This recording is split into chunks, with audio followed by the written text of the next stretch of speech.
Itu dengan satu tulisan yang saya temukan dari Yohanes Chrysostomus ketika ia mengomentari satu kutipan dari kitab suci Roma 1 ayat 26 sampai 27. Apa isinya? Kita akan lihat. Tapi sebelumnya saya mau ajak para culprit untuk mengikuti video seperti belakangan ini saya buat tentang bacaan setiap hari.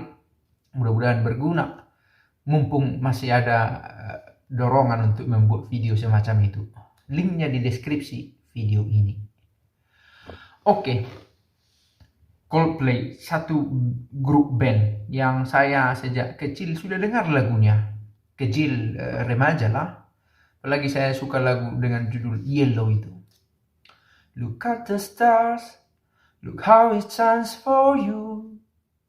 Dan seterusnya. Tetapi belakangan ini vokalisnya tampil semakin eksentrik dengan pakaian yang mendemonstrasikan sesuatu yang ada kampanye yang mau dia sampaikan. Dan katanya ada dukungan kepada LGBT dan konser ini mereka akan mengadakan konser di Indonesia konon, dan ada kelompok yang menentang, janganlah, karena mereka membawa kampanye yang tidak benar. Nah, banyak juga yang mencibir. Menarik, karena sebenarnya apakah salah bila ada kelompok yang menyatakan tidak pada kampanye mereka? Nah, salah satu. Yang kedua, persoalannya adalah orang atau kelompok yang mau menolak ini memiliki catatan perjalanan karir yang tidak selalu baik di mata masyarakat, begitu ya. Kampanye kelompok mereka ini dipandang terlalu radikal, terlalu kolot atau bagaimana. Nah, apakah solusinya adalah dengan menolak konser itu? Karena dalam dirinya mereka musisi yang baik. Nah, banyak lagunya yang bagus. Martin, vokalisnya. Nah, cita-citanya bagus, tapi mungkin caranya dan pelakunya itu tidak diminati orang, kan begitu ya. Nah, kemudian ini yang menarik, saya mencoba mencari relevansinya. Adakah tulisan dari Bapak Gereja yang berbicara tentang homoseksualitas ini? Salah satu aktivitas dari kelompok LGBT, ya, karena dengan menjadi lesbian, gay, biseksual, transseksual, transgender, tentu akan ada disorientasi seksual di sana. Nah, justru menurut saya tulisan dari Yohanes Chrysostomus ini membuka juga ya pemahaman bahwa bahkan pada masa dia hidup, itu sudah 1500-an tahun yang lalu lebih, sudah ada fenomena serupa, begitu ya. Sudah ada penyelewengan serupa yang dianggap tidak biasa, yang dianggap menyimpang dan tidak sesuai dengan kebiasaan pada masa itu. Nah, kita mau lihat langsung apa yang dikatakan oleh Yohanes Chrysostomus dalam khotbahnya atas tema Roma 1 ayat 26 sampai 27. Apa teks bacaan itu? Sebelumnya kita lihat. Karena itu Allah menyerahkan mereka kepada hawa nafsu yang memalukan, sebab istri-istri mereka menggantikan persetubuhan yang wajar dengan yang tak wajar. Demikian juga suami-suami meninggalkan persetubuhan yang wajar dengan istri mereka dan menyala-nyala dalam birahi mereka seorang terhadap yang lain, sehingga mereka melakukan kemesuman, laki-laki dengan laki-laki, dan karena itu mereka menerima dalam diri mereka balasan yang setimpal dalam kesesatan mereka, untuk kesesatan mereka. Nah, ini sudah disampaikan oleh Paulus dalam suratnya ke Roma, dan ini dipuji oleh Chrysostomus dalam refleksinya itu, bahwa Paulus dengan cara yang bijaksana sudah memberikan peringatan. Dia tidak hanya menyudutkan perempuan, karena konon di masa Chrysostomus sendiri perempuan juga katanya pada level masyarakat level lebih tinggi sudah mau menyewa wanita tunasusila untuk membuat hubungan yang tak wajar. Bayangkan, pada masa itu sudah terjadi. Dan laki-laki dengan laki-laki sudah terjadi. Nah, ini ulasan Chrysostomus. Mereka meninggalkan apa yang mereka miliki, mengejar yang lain, tetapi juga mencemarkan apa yang alami. Mereka mengejar apa yang bertentangan dengan alam. Chrysostomus mencoba menganalisis, ya, ada apa dengan ini, homoseksualitas ini. Apa yang bertentangan dengan alam, di dalamnya, kalau sudah ada tindakan yang bertentangan dengan alam, di dalamnya ada kejengkelan dan ketidaksenangan. Kalau sudah melakukan apa yang melawan kodrat, tidak ada yang menyenangkan yang sejati di situ, kata Chrysostomus. Karena kesenangan sejati itu sesuai dengan kodrat, kesesuaian, harmonia. Ini disampaikan oleh Chrysostomus. Nah, mereka yang mencari kesenangan melampaui kodratnya, mereka itu tidak hanya berbuat apa yang dilakukan oleh si jahat, tetapi memang hidup mereka sendiri jahat. Begitu dikatakan oleh Chrysostomus. Karena mereka mengintervensi apa yang dikehendaki Allah dalam hidup mereka. Itu dikatakan.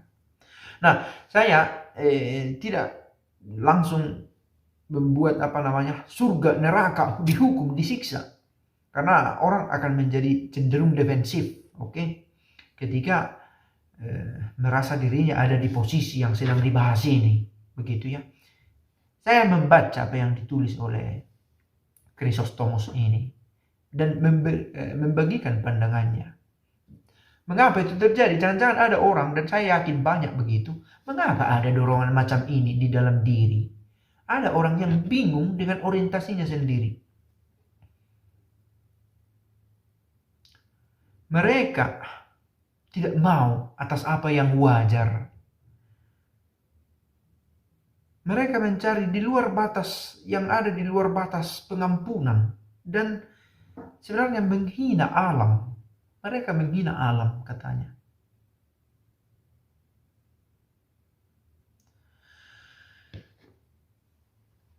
Segala sesuatu yang melanggar hukum Tuhan, atas kecenderungan untuk mengingini yang melanggar hukum Tuhan, itu akan membawa hal-hal dan mengerikan, dan akan cenderung mengingini hal-hal yang mengerikan dan bukan yang biasa.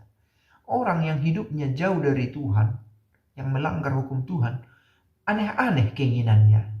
Itu dikatakan dalam bahasa sehari-hari kita, kurang lebih begitu yang disampaikan oleh Chrysostomus. Bernafsu akan hal-hal mengerikan dan bukan hal-hal yang biasa. Kalau sudah aneh-aneh keinginannya, kecenderungannya, mereka itu, keinginan itu muncul karena melanggar hukum Tuhan. Nah, tetapi jika Anda berkata, dari mana datangnya intensitas nafsu semacam ini? Itu dari pengabaian Tuhan. Saya pikir itu sejalan dengan apa yang kemarin kita bahas soal ateisme. Orang yang jauh dari Tuhan itu kehilangan standar moral dalam hidupnya. Juga pandangan ini dari Bapak Gereja. Dari pengabaian. Nah, gereja tidak bisa berhenti pada kita mengampuni karena mereka, bukan karena keinginannya menjadi hal semacam itu. Bahwa sebagai pribadi mereka tetap diterima, tetapi gereja dalam waktu yang sama juga menyuarakan bahwa apa yang kamu lakukan itu tidak sesuai dengan keinginan Allah. Bahwa ada dorongan, ya, tetapi ketika dorongan ini dimanifestasikan dalam cara-cara yang mengerikan, mengintervensi alam dengan keinginannya sendiri, entah dengan operasi atau dengan tindakan yang melanggar hukumnya, itu menjadi kesalahan yang gereja harus koreksi. Kan begitu ya. Bahwa seseorang, dan ini pernah kita bahas juga dan tertulis dalam ajaran sosial gereja, seseorang mengalami dorongan itu, sudah begitu dalam menyatu, kiranya itu dipandang sebagai salibnya, dan hiduplah bertarak, katanya, dalam celibat. Dari mana datangnya? Dari pengabaian Tuhan. Dari mana datang pengabaian Tuhan? Dari pelanggaran hukum. Pelanggaran hukum ini dilakukan siapa? Oleh orang-orang yang meninggalkan Dia. Itu analisis yang disampaikan oleh Chrysostomus. Sebagian besar berasal dari kemewahan mereka. Sudah terpenuhi kebutuhan-kebutuhan primer, maka ada banyak waktu, ada banyak modal, bekal untuk melakukan experience, sehingga mencari yang aneh-aneh tadi, yang mengobarkan nafsu mereka. Mereka tidak menghormati alam. Di sini dikatakan berdua, entah laki-laki atau perempuan yang mengabaikan Allah ini. Kata Yohanes Chrysostomus, dan menginjak-injak hukum. Mereka menjadi musuh bagi diri mereka sendiri dan satu sama lain. Ada peperangan di sini, membawa semacam perselisihan yang merusak, dan bahkan lebih melanggar hukum daripada perang saudara manapun. Mengapa? Ada dasarnya dikatakan. Kalau dalam perang saudara, pembunuh itu memisahkan jiwa dan tubuh. Tetapi dalam kedosaan semacam ini, orang membunuh jiwa dengan tubuhnya sendiri. Begitu pemikiran yang ditawarkan Chrysostomus. Kalau dalam perang saudara, jelas. Kalau seorang musuh membunuh, terpisah tubuh dan rohnya. Tetapi dalam dosa semacam ini, orang membunuh jiwanya dengan tubuhnya sendiri. Lebih parah dari perang saudara. Lalu, mengapa lebih parah dari perang saudara? Keduanya seharusnya, pria dan wanita, menjadi satu daging, sebagaimana begitu perkawinan kita temukan dalam kitab suci. Tetapi dia malah membagi satu daging menjadi dua. Dia laki-laki dalam tubuh, tapi memiliki kesukaan pada sebagaimana seorang perempuan menyukai laki-laki. Nah, jadi ada keterpecahan dalam satu daging. Nah, ini hal menarik juga dalam refleksi ini. Lebih parah dari perang saudara. Bahkan wanita pun melecehkan perempuan lain-lain. Itu tadi kita katakan, bukan hanya laki-laki pada masa itu, pada masa kini. Tetapi wanita pun melecehkan wanita. Bukan hanya laki-laki. Dan laki-laki berdiri melawan satu sama lain.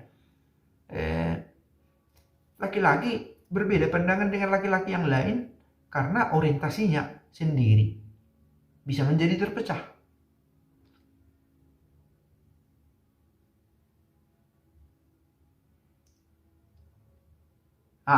Jadi, dan pada akhirnya Chrysostomus menegaskan, marilah kita menjaga dengan jelas di depan mata kita rasa takut akan Tuhan. Ini busirnya, kata orang Batak. Ini titik awalnya mengapa ada kejahatan semacam ini. Pengabaian akan Tuhan. Mengapa diabaikan? Karena jauh dari Tuhan. Mengapa jauh?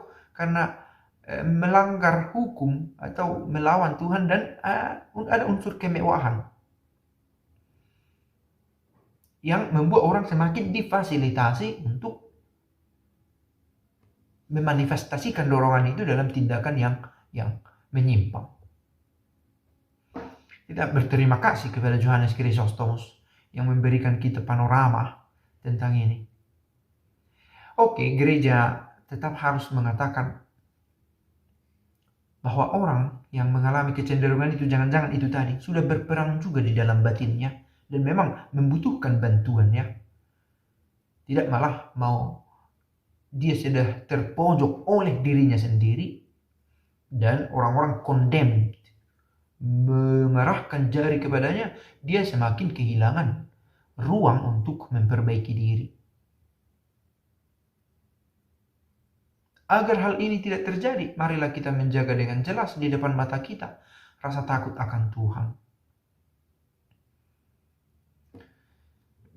Selalu ada cobaan,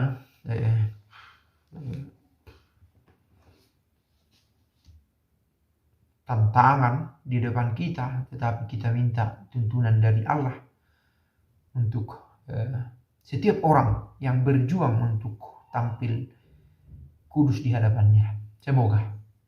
Pace e bene.